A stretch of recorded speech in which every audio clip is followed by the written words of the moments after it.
Move it! Right. Get your fucking hands on there! Get fucking back! Right, where's the fucking money?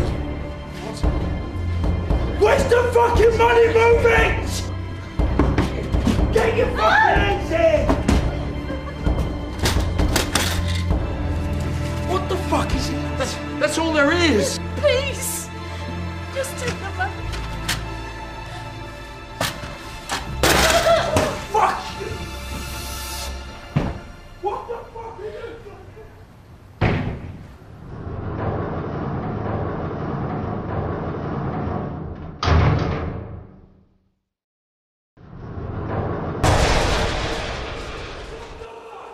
Charles Bronson, Britain's most violent man.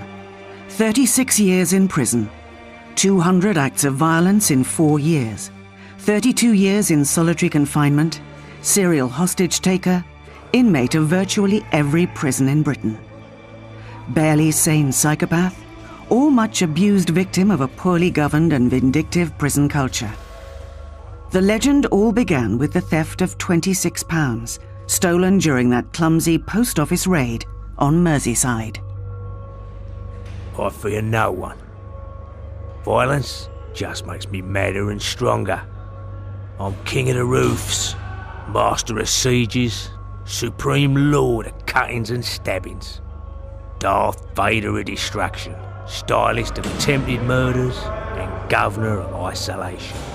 Who can beat that? The Supreme Lord of Cuttings and Stabbings began life as Michael Peterson. Born to Joe and Ira Peterson, Michael's early, happy boyhood was spent growing up in Luton, Bedfordshire. Well, I had 2 sons, John and Michael, which is known as Charlie now. And they were perfect children. Everybody used to say what lovely children they were. Could take them anywhere. And then Mark came along 8 years later. And then we had a great family life. The father, Joe, was very strict with the boys. I used to think he was a bit too strict. But they were 3 lovely children and they loved one another. Everything was happy. Younger brother Mark also has good memories of growing up. He was just a good brother to me. I looked up to him as I looked up to John. They were always well behaved, and my mum, people used to come up to my mum in the street and say, your 3 lads always look well turned out and very polite and stuff like that. And we were a good, happy family. I remember very little happened about the age of 8, but I know Mum and Dad did everything they could to make our lives happy. We weren't rich, but the house was spotless, and me and John always wore dicky bows to school. John and I went to the same schools. He was okay, but I hated it. We were so different in so many ways. He was easy come, easy go. I was more introverted. I had a great fear of the dark and couldn't control my bladder until I was 10. When he was at school in Luton, he was a very shy person. Very cool. He wasn't a naughty child. He never answered you back. The only thing he didn't like is if he was told off in front of anybody. He hated that. But he had a few scraps at school, and he had a couple of different schools. When he was 8 years old, Michael Peterson was accidentally hit on the head by his mother in a domestic accident, caused as the youngster played around dangerously close to his mother as she was preparing tea. Come on, tea is nearly ready. I'm just about to... All right, I just want you to sit down. Michael, for heaven's sake! Oh, Michael. Oh, I'm so sorry. It would have been a traumatic experience for such a close-knit and loving family. Now, having an accident with a ketchup bottle at the age of 9 could be an unpleasant head injury, but I doubt it would have anything to do with later difficulties.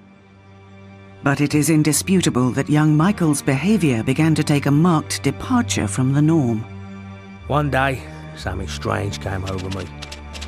Maybe this was the start of my fucked up life, who knows? I hung around by a big tree near my home.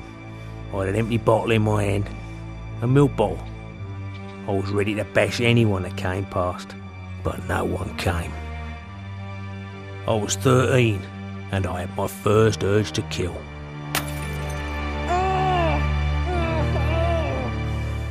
It's very interesting to think about what might have been the triggers for that first episode where he attacked himself with a bottle. He was on his own waiting for his mates. They didn't turn up. Did he feel humiliated?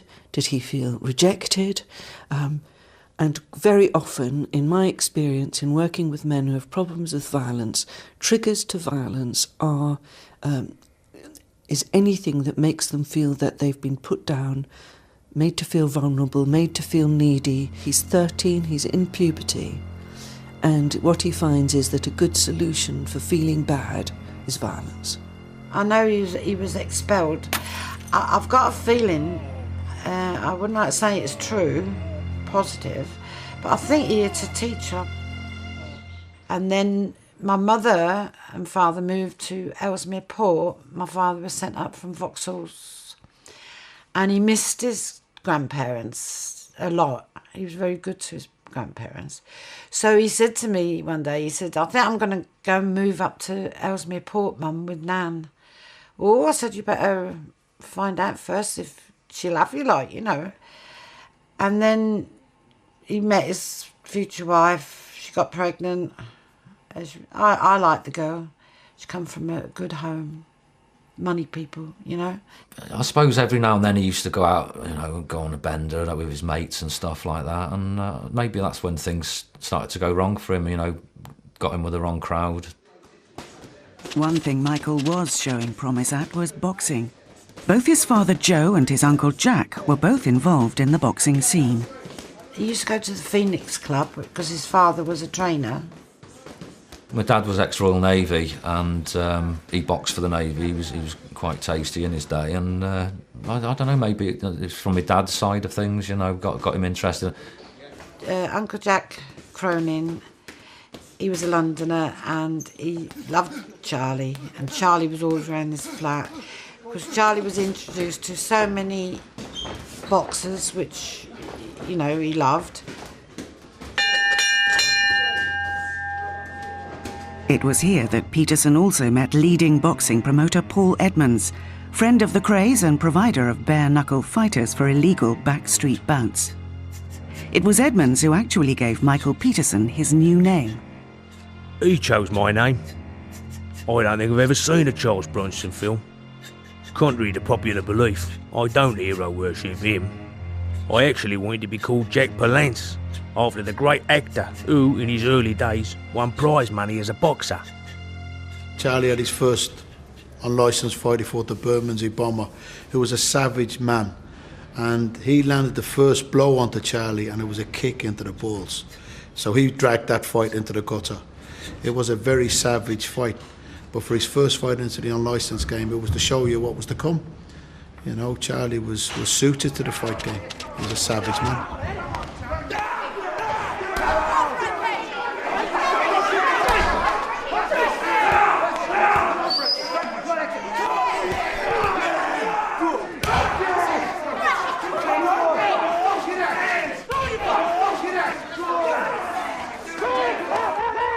The thing about prize fighting is to be money involved. Oi! Oi! Where's my fucking money? Oi! Oi! Charlie! You're going? Charlie, the police, I was protecting Fuck our you, money, police. Charlie. Give me my fucking money! Charlie, calm down, calm down. That's my fucking money! Calm down, Charlie. I wouldn't rob you, Charlie. We've been friends years. Fuck off, I want my money! Charlie, you didn't finish the I've fight. just had a right fucking hiding man there for you! Can't pay you for half a fight, Fucking Charlie. you see you, I'm gonna fucking rip you apart, mate! Charlie, calm down. Give me my fucking money! Charlie, there's no need for that. Fuck off, you mug! Fucking asshole. Michael Peterson had enjoyed a happy childhood, but his adolescence had been increasingly clouded by delinquency, self-harm, and criminal damage. He was now on the threshold of adulthood and was about to enter a vortex of violence of barely credible proportions. The most violent man in Britain was about to cut loose. Peekaboo! Luton schoolboy Michael Peterson started displaying early symptoms of violence. His youthful aggression was channeled into boxing. But within a couple of years, he had become a prolific youth offender, leading up to armed robbery, to become Britain's longest-serving prisoner, Charles Bronson. By the time he was 15, Peterson was beginning to commit serious criminal damage. He was first remanded to Risley in 1968, where he was psychiatrically assessed. Upon his release in 1969, he and some friends stole a lorry load of furniture. A smash and grab raid saw him in the dock at Chester Crown Court again in 1971. Incredibly, Bronson was about to get the biggest break of his short, violent life so far. There can be no doubt whatsoever that another custodial sentence is the correct and prescribed punishment in this case.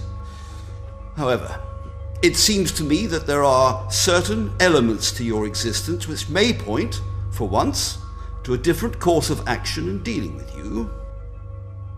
You have a loving and supportive wife, and a young son to whom you are obviously devoted, and you had a reasonably secure income as a painter and decorator, which you managed to hold down. Therefore, I will not, in the first instance, add to the 18 months you have already served in youth jail. Peterson, listen to me most carefully. I am offering you a chance, probably the last one you will ever get. Be in no doubt, if you waste it, I suspect you will also waste your whole life. Do not do so. I sentence you to 3 years in prison. Suspended for 3 years. I'd just been given my big break by a judge, and now I was about to blow it. I felt unsettled, unhappy at home. I was going out clubbing, meeting villains, but there was no real excuse. I was 21 now. It should have been time to put childish ways behind me. Don't ask me why, but I went out and I got a shotgun. And I sawed the barrel off. This was a very serious escalation of his crimes. Clearly, Bronson was now running wild. But why did he do it? Bronson himself claimed that the death of his beloved grandfather around this time had much to do with it. I got to know Bronson in the early 1990s when I was working as a governor at Wood Hill Prison in Milton Keynes. Most people talk about Bronson the prisoner, but very few people talk about Bronson the offender. And frankly, whilst Bronson has become almost a professional prisoner, I think what people are less aware of is that he wasn't a very successful offender. Bronson had 18 months' experience of juvenile prisons. But nothing could have prepared him for the shock of arriving at Walton Prison for a 7-year stretch in 1974. As he himself wrote about it, the gates of my personal hell were opening. Bronson was put in H-Wing, the section of the old, dilapidated Victorian prison reserved for long-termers. His cell measured 12 by 8 by 12 feet. He was surrounded by old lags who had been there for 30 years or more. He feared he would never see his loved ones again. He wrote later that Walton was a living hell, infested with rats and cockroaches. Visits from his family became impossible for him to bear.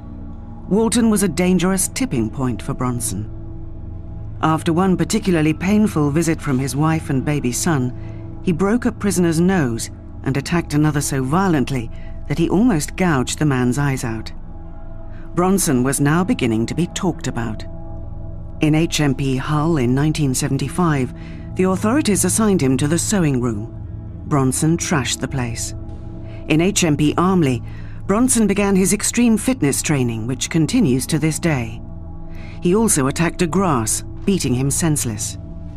In every prison, he stole needles, nails, shards of glass, wire, anything which could cause injury, and used them constantly.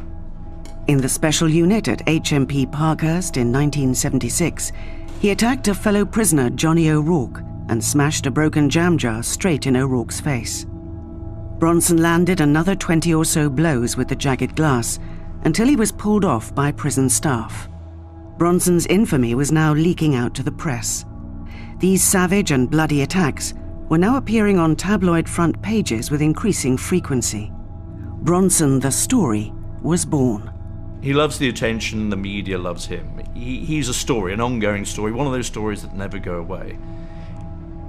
And people love that about crime stories. They love it about criminals who are inside prison. They want to follow their lives.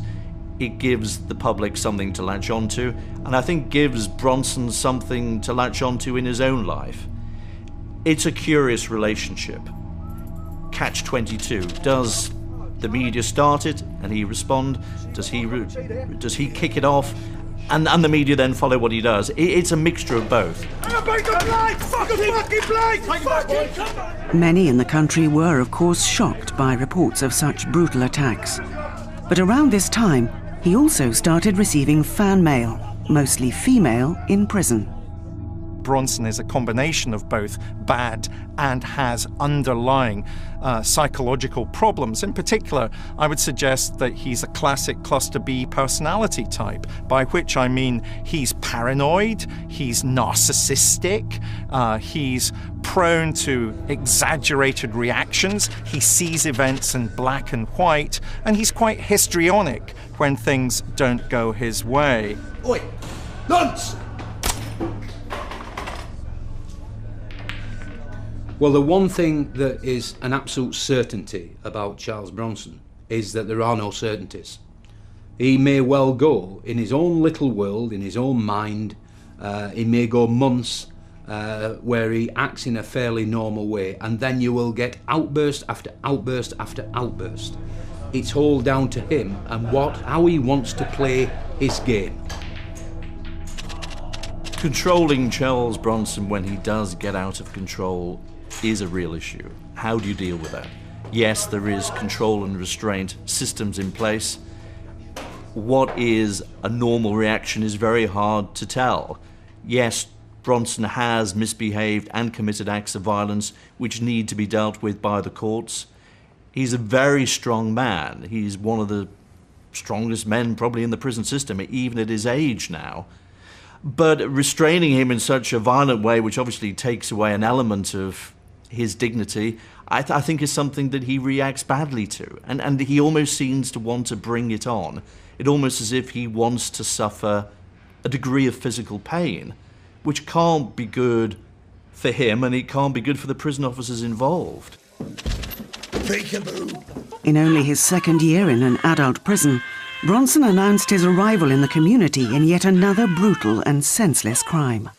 The way in which you treat people that may injure other prisoners in that way is to put them in a very controlled regime, a very controlled environment, and if necessary, make sure that they are not able to injure other prisoners until he proves to people and until he can be trusted to behave in a rational and proper way. I think that is the environment that this person demands from the prison service. Bronson's violent attacks in prison spiralled out of control. He had been caged, now he was to be restrained as well. Brian Cato describes this controversial technique. It's based on delivering elements of pain to subdue the violent behaviour, and in most cases it works very, very well without delivering any long-lasting breaks or muscular damage.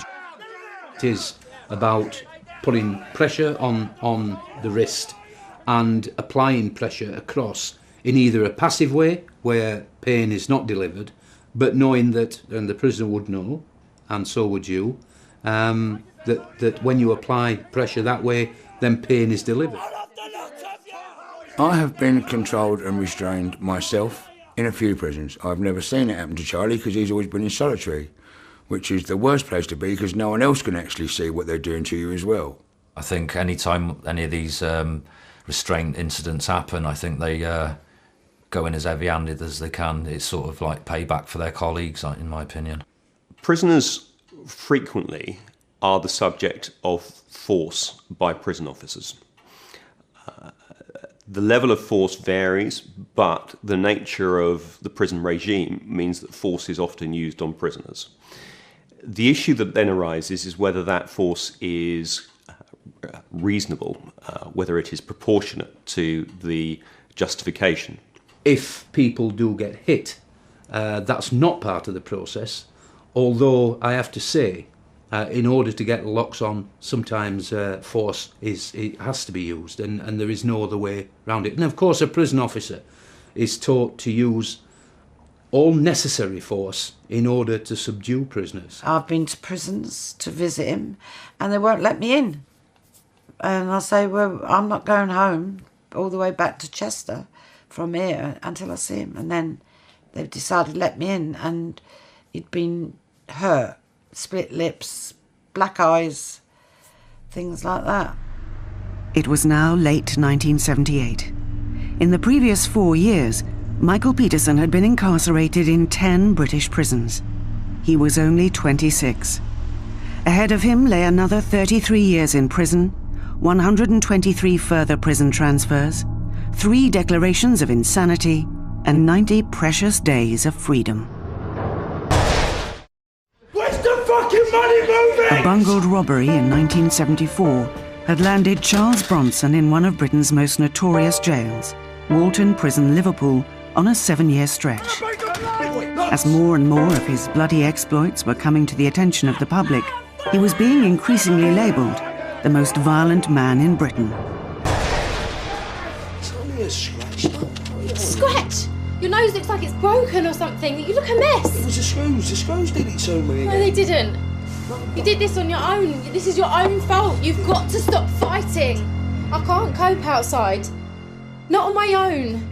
With him. The thing about Bronson that people don't quite realise is that he doesn't want to be ordinary. He doesn't want to be normal. You've got to stop fighting, otherwise you're going to end up in a nut house. He wants to be extraordinary, and therefore he's learned over a long period of time that the way he can draw attention to himself, the way he can keep his narcissism happy, the way he can keep driving himself to the centre of the stage is to fight with staff, is to complain, is to take hostages, is to maintain a very public persona about who he is and why he's behaving as he does. And one of the things I think that we mustn't lose sight of is that Bronson has actually been very adept at manipulating the public perception of him and what it is that he does, so that people want to see him as a kind of poster boy for surely this man can be rehabilitated, as opposed to the fact that Bronson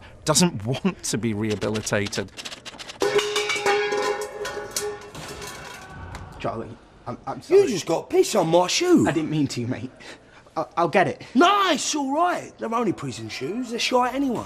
I tell you. The very, very first time that we nearly laid eyes on each other, I was in the special unit at Belmarsh, and he was in the hole at the bottom, like the solitary. And I think it was about 3 o'clock in the morning, and I heard, "Courtney," and I thought, I'm going to try and do the best South London gangster bit I can. I was thinking, please let that be a dream. Please let that be a dream. And, "Courtney, you cocky little bastard." And I'm thinking to myself, right, I did hear that. The only chance I've got is there might be someone else in here called Courtney. That is the only chance I've got.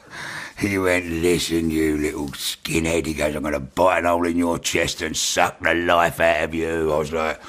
And people tell you not to be frightened of words, but when you hear that, and it just sounded like it came from hell, and I was like, in my best South London gangster voice, I got to the window, knowing everyone else was listening, and went like, "Johnny, Johnny, oh don't," and grovelled like you would. Bronson's original 7-year sentence was now being extended over and over again because of terrible crimes against fellow inmates and prison staff alike, including wounding with intent, criminal damage, grievous bodily harm, false imprisonment, blackmail, and threatening to kill. He has currently served 36 years inside, and because of this pattern of violence, has served all but about 4 years in solitary confinement. There's no one more qualified than Charles Bronson to talk about the prison system because he's been in 120 or more prisons. He's been in solitary confinement for most of his years, and you have to say for yourself, how is that going to help him? How moving prison here and there, often in the middle of the night, how is that going to help him feel more secure and at peace with himself and at peace with the system? Solitary confinement is used both as a punishment, but also to segregate prisoners from other prisoners because they are a threat to good order and discipline. Now, if you have a prisoner who is constantly getting into fights, either with other prisoners or with members of staff, somebody who's taking hostages, for example, then a governor in that position is left with no other option but to segregate that prisoner into solitary confinement. He's done more than enough time in solitary confinement. You know, in my opinion, he should be back in a normal wing. There was an incident many years ago while he was in solitary. He wasn't let out for his food. His food was passed through like a cat flap in the door, if you like. And he went to eat the food and someone had urinated in it, which is a disgusting thing to do. So the next person who come through that door, he knocked him out, as any man would, wouldn't they? 32 years in solitary confinement is tragic. I was thinking about that and thinking, what could that be about? And perhaps, in a way, the message that Charles Bronson is giving is that he can't live with others. That, again, he needs to be in a place where he can be totally externally managed and contained. That he can't manage interpersonal relationships of any intimacy, that they're too overwhelming. And so that the solitary confinement, although awful, is also perhaps better at some level for him than having to manage with people. It should be exceptional for a prisoner to be held as long as he has been held for an offence of robbery or an offence of that nature. And in those circumstances, although the state may in very limited circumstances be able to justify continued detention, it's absolutely critical, it seems to me, that there is a very, very careful review of that justification. There you go, scumbag. Even your missus don't want you.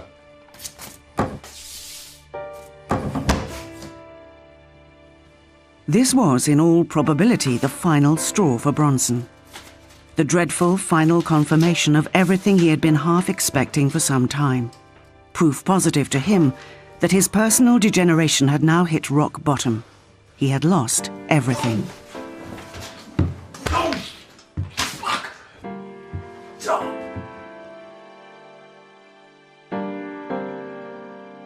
It was a smack in the face that I never recovered from. I cried my fucking eyes out that night, in my own emptiness, under a stinking blanket. I had thrown my whole life away. The woman I loved and the son I worshipped. I knew from that night that my life would never be normal. I'd lost everything, including my sanity. I could hear Irene's voice in my head. You'll end up in the nut house. You're going to end up in a nut house, do you know that? You're going to end up in a nut house. I was beginning to believe her. Those charged with the care of Bronson's mental health now became seriously worried. The issue of whether Mr. Bronson is insane is probably not the correct issue to consider. Insanity is a defence in criminal law, but is a relatively restricted defence.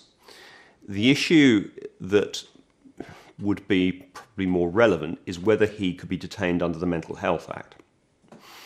Under the Mental Health Act, somebody can be detained if they need to be detained in hospital for their own welfare, essentially. Now, Charlie, as you know, you've got your parole coming up shortly, and they will be asking questions about your past misdemeanours. How do you feel about that? I just had this thing about head shrinks. Basically, I never fucking liked them. Is there anything you want to talk about? No, have we here?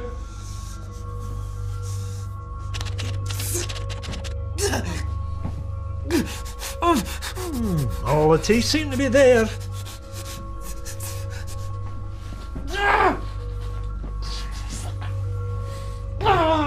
No broken bones. You want to learn to behave yourself, sonny, or you could be in for regular kicking.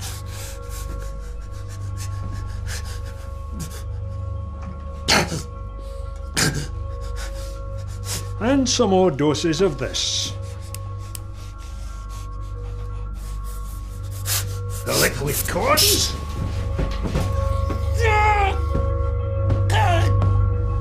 It's another method of restrain and subdue. Yeah? And the stronger Charlie got, physically, the more harder I should imagine it was for them to restrain him with you hold an arm. Well, that arm was like that by then, you know, you just hold his head, well, his neck's like that. So it became a lot easier to use the liquid cosh. They didn't have to start smashing him around the head, and that's what they mean, cosh. Restrain shouldn't be with a cosh, smashing him. Restrain should be holding him down, restraining him. The term liquid cosh is an old-fashioned one now, and it used to be used about a particular drug which was largactil or chlorpromazine, which is an antipsychotic medication, basically what's called a major tranquilizer, which would be used at times to try and manage people who were behaviourally disturbed. The difficulty about largactil or chlorpromazine is that it has quite a lot of side effects, and in many ways is not going to be effective unless the person is really suffering from psychosis or a mental illness, in which case it could help with that. And unfortunately, at times it was used in prison settings to basically subdue prisoners. I am aware that prisoners complain that liquid koshes are used to control their behaviour. It appears to me, however, that they are used less frequently than is alleged, probably. And the reason for that is that, as far as I'm aware, there is no legal basis for them, save in very limited circumstances where the prisoner doesn't have capacity to consent to medical treatment and it is medically necessary. It was used because people were registered under the Mental Health Act, and therefore they could give medication without the consent of the individual concerned. It was used a lot whilst a vacancy became available in the high security hospitals in Broadmoor, Rampton, Carstairs in Scotland, and Moss Side and Park Lane, as there were Ashworth Hospital now. We went to Parkhurst and to visit him there, and he was sitting around a table, and he said, "See them two over there, Mum?" He said, "They're the Cray twins." I said, "Oh yeah." He said, "I've asked if you can meet them." Anyway, they were very good to Michael, to Charlie, and I think it was Ronnie that went to Broadmoor, and they did say to Charlie, "Do something now, plead as though you're insane, and go to Broadmoor, because it's run different, because it's a hospital."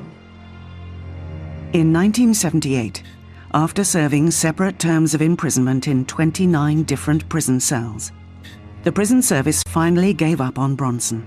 He had committed over 200 different acts of violence in 4 years. The state had now decided that Bronson was mad. Charles Bronson's ultra-violent and turbulent life had ensured that the ex-bare-knuckle fighter and teenage petty criminal had now become the most infamous adult prisoner in Britain. Divorce from his wife and separation from his beloved son had catapulted him into the dark and sinister place he feared most: Broadmoor Hospital. From the moment the gates opened, I could smell the madness. The place was full of despair, full of souls who were lost. For the first time in my life, I felt fear. A fear that I would never be free again.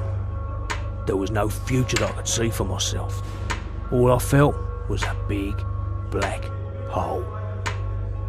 There is no such clinical diagnosis as insanity. what I think probably happened is that he was transferred from prison to a special hospital on the grounds of personality disorder, not necessarily mental illness. Insanity refers to what we would colloquially think of as madness. The symptoms perhaps associated with schizophrenia, hearing voices, having delusions, fragmentation of the personality. That, from what I've seen, doesn't ever seem to have been described with Charles Bronson. That the populations of our special hospitals, or the maximum secure hospitals, had several groups in them. One was a mental illness group, people with schizophrenia, major depressive disorder, bipolar disorder, but also people with a diagnosis of personality disorder, usually antisocial, with other personality disorders alongside, such as narcissistic.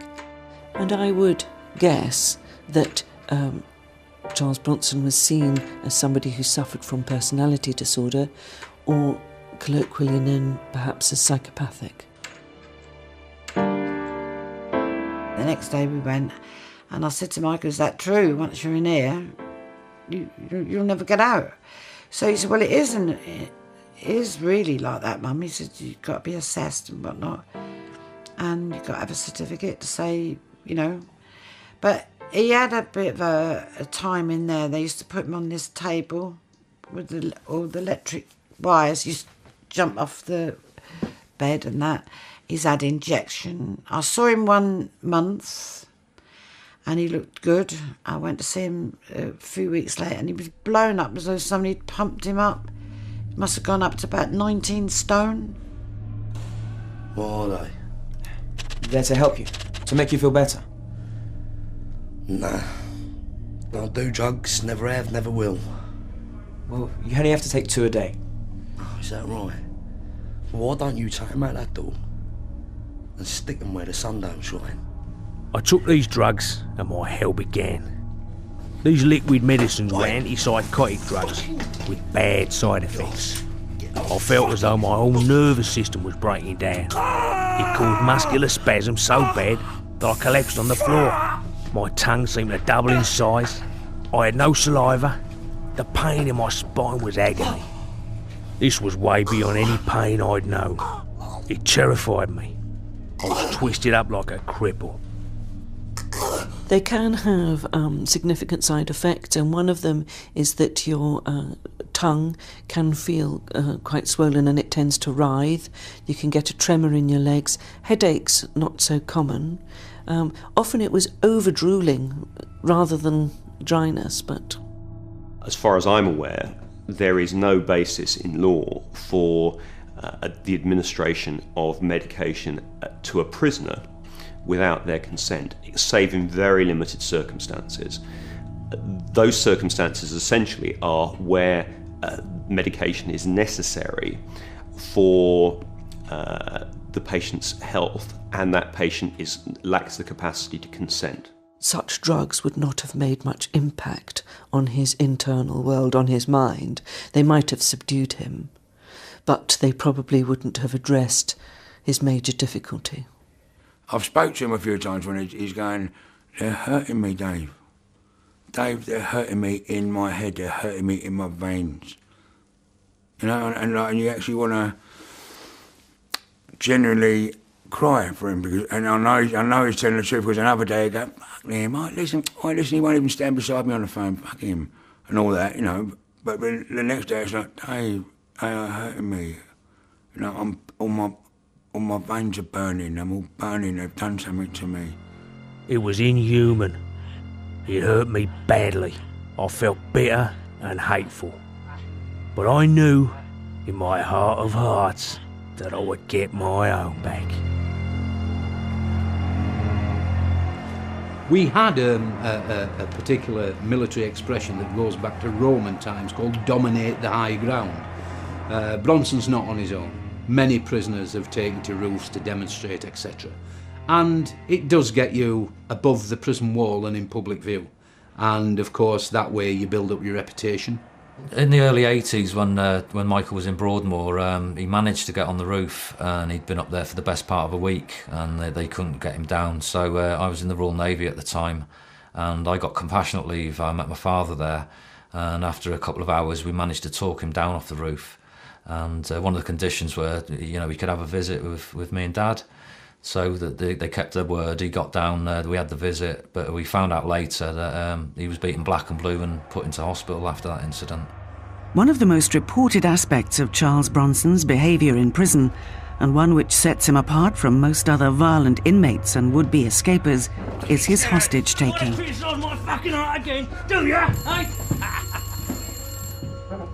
Few ever attempt it. It is virtually impossible to set in motion, and the consequences for the perpetrator when the siege is over are dire. Bronson has achieved it 3 times. The sheer terror and mayhem such an occurrence creates ensured Bronson even more column inches. By any standards, this was extreme behaviour on the very edge of sanity, and has done much to perpetuate the Bronson story. To take someone against their will, to hold them against their will, to make the kind of threats that are made, I don't think should ever be taken lightly. I think many people do take it lightly. Do ya? It's damaging beyond belief. People are so badly damaged that they will never live a normal life again.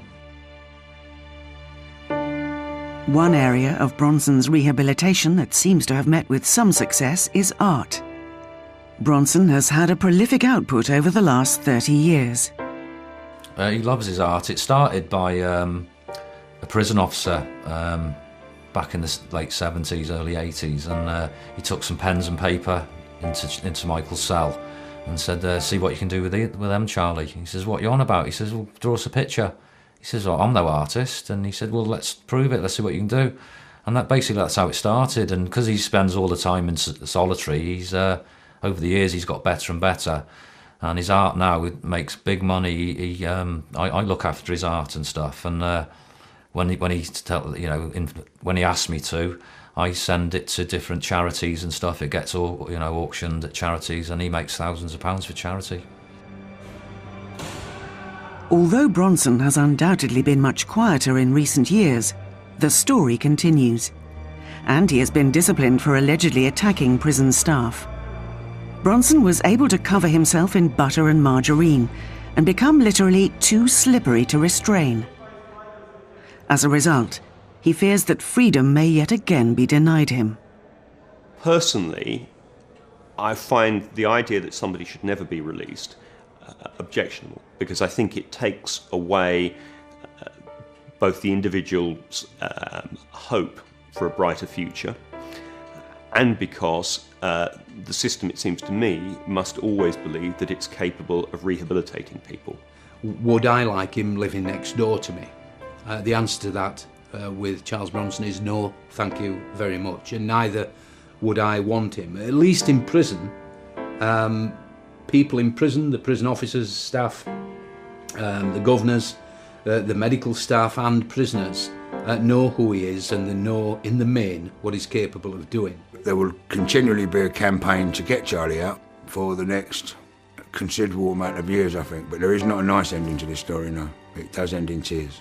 Unless he can set himself free from the prison cell in his mind, I do not see how he could ever be set free from the prison cell that surrounds him. I think that man has suffered enough. Please God, and I mean this sincerely, please God, he gets some form of happiness in his life, even if it is only for the last third of his life. No, I think he should be put in somewhere now where he's starting mixing, learning about money, learning about life outside, which nobody seems to be doing.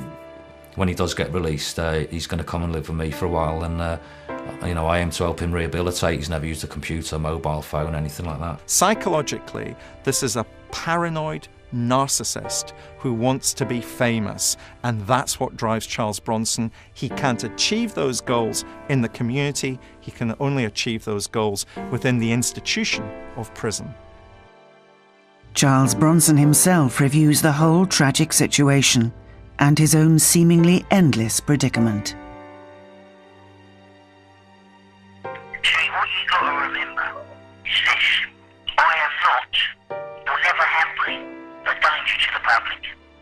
crimes out there are very, very minimal. My dangerousness is inside, not outside. I could be released tomorrow. I'm making a nice little living out of my art. What winds me up is people like the Yorkshire River, when they got the human rights barristers and QCs. What about Charlie Bronson's human rights? Hey, 36 years in the ken. 21 when I come in. I'm 58 now. I've only been home 3 months in all that time. Do me a favour. What about my human rights? It's about time people woke up and smelt the shit.